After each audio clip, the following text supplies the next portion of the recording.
So first, can you tell me your name, please? Alani Harper. What do you do for work, or do you study, or do you do both? So I do both. So I study at the University of Portsmouth doing theatre, shocker, and I work at an escape room. And when you think of a British person, do you have a particular look in your head as such?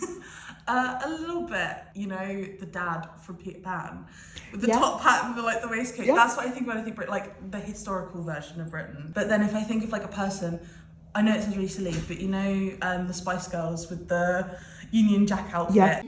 Period. That's what I think of when I think Ginger Spice. Are you proud to be British? Not really. Why's that? Because of the history.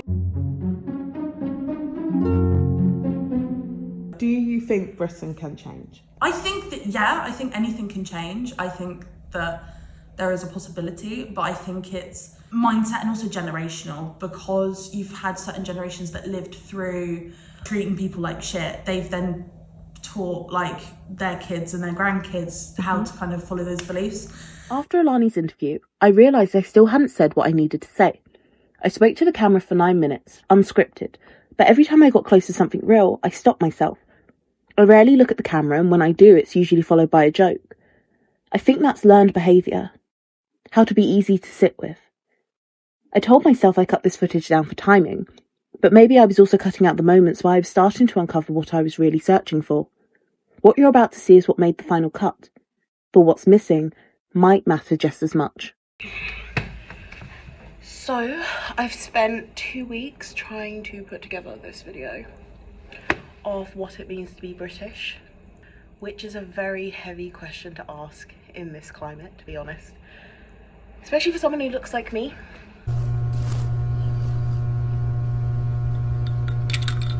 It was a question I never thought about, actually. I never once thought, what does it mean to be British? I was just mixed race. My mum is white passing. My stepdad is white British. My boyfriend is white British. My best friends at uni, pretty much all of them are white British, except I think I need to dive deeper. And I'm waffling on now because this is getting very emotional and very deep for me, and this is not a therapy session. This is just a trauma dump done on what it means to be British. So the next week came and I had to present a new video.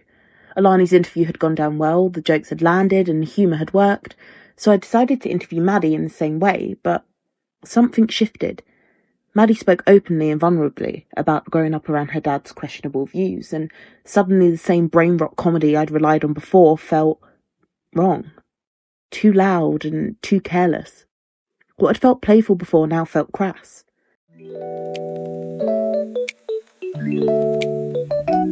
So, can you introduce yourself, please? Hello, I'm Maddie. I'm 19. So, can you tell me a bit about where you grew up and what your family environment was like? I grew up in Portsmouth, mostly all my childhood.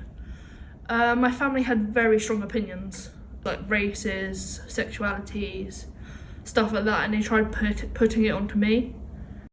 Electric chair.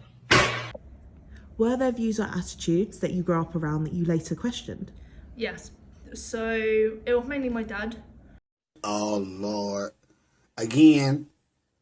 A fucking again. He only really spoke to white people. He was quite racist, and he tried putting that onto me. And now that I look back at it, I'm happy I didn't follow what he said. Maddie's interview continued for a few more minutes, and whilst we touched on some vulnerable points, I don't think I ever fully let them sit. I was still trying to keep the video funny and still reaching for jokes instead of silence. What followed was me back in front of the camera, reaching for humour that wasn't really there. And it was there, almost flippantly, that I asked a question I didn't yet realise would become the foundation of this entire project. And I think one of the biggest questions I have to ask myself is, did I gravitate to whiteness? Or was it all I just grew up around? And it's all I know. So over the next few weeks, I tried to shift the project again, this time into a Philomena Kunk-style mock police interrogation. I interviewed my boyfriend Ben, and I interviewed Maddie again. And for the first time, the format really worked. The humour sat against the weight of the topic without undercutting it. But then when I tried to edit the footage, everything corrupted. So the night before I was due to present a rough cut, I was sat there in tears, deflated and angry with the project and myself. And in that moment, I stopped trying to be funny and just started writing. Everything I felt about Britishness and what it meant to me and not my white peers for once. So I think I should start by being honest. When I set out to make this project, I told myself it was going to be funny, light, ironic, so no one had to take it too seriously, including me. Because talking about identity, about race, about belonging, that stuff feels heavy. And when things feel heavy, my instinct is always to make them funny. Something I've done for years. I think a lot of people of colour who grow up in mostly white spaces do this thing where we learn to make ourselves small or easy or entertaining. Anything but be the one bringing the mood down.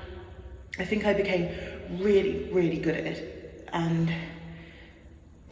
I laughed at things that actually hurt. Or I became good at pretending I wasn't bothered or making a joke out of something serious so that no one else felt uncomfortable. Because when you're the only person of colour in the room, you become hyper aware of the atmosphere. You can feel when everyone tenses, you can feel when you've said something that makes the energy shift. And I learned pretty early that it was easier to turn it into a punchline than to sit in that tension for even a moment. And that's how my first 2 videos happened. With Alani, the comedy worked. It was light, it was fast, it was fun. But with Maddie, the tone was heavier. And suddenly, the comedy felt like I was trying to put a glittery filter on something that didn't want to be sparkly, couldn't be sparkly.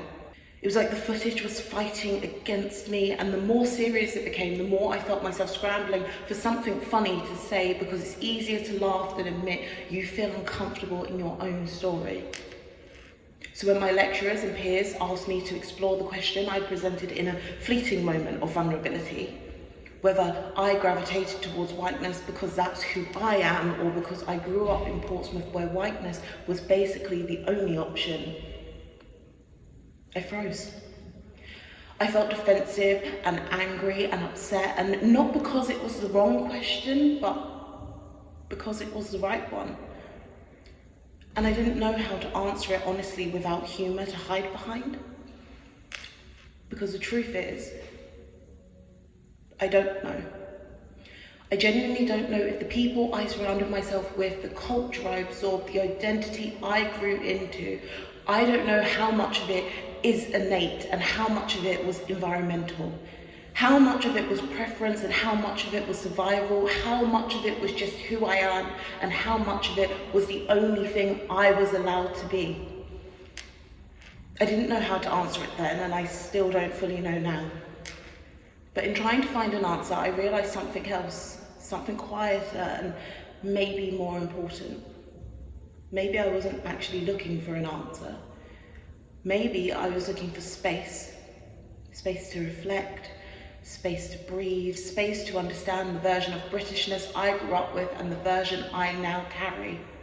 Because Britishness isn't one thing. It isn't tea or the rain or the awkward humour. It isn't whiteness, even though that's often the version we get presented. Britishness is messy and layered and contradictory and evolving. It's everyone who holds it and everyone who challenges it, and it's me, even when I'm not sure how I fit into that exactly. Maybe that's what I've been trying to do this whole time. Not define Britishness, not explain myself, but carve out somewhere in the middle where I can exist without apologising or performing or making it easier for everyone. So this project stopped being about answering a question I couldn't answer. It became about seeing myself clearly, without irony, without jokes, without shrinking to fit into some box. It became about understanding that I don't need to justify how I grew up or who I am or who I gravitate toward. I just need to reflect on it, sit with it, let it be what it is, complicated and imperfect and human. And once I realised that, I realised I wasn't trying to figure out Britishness at all. I wasn't trying to figure out where I stand within it, and the truth is I stand exactly where I'm meant to. In a space that is mine, shaped by the people I love, the family who raised me, the friends who grew with me, the experience that confused me, the countless moments that stitched my identity together, and the community I have built around myself. Britishness isn't separate from that. It is that. It's everyone, it's everything, and it's me. And maybe that's enough. Maybe that's all I ever needed to find out. So yeah, I think that's what it means to be British.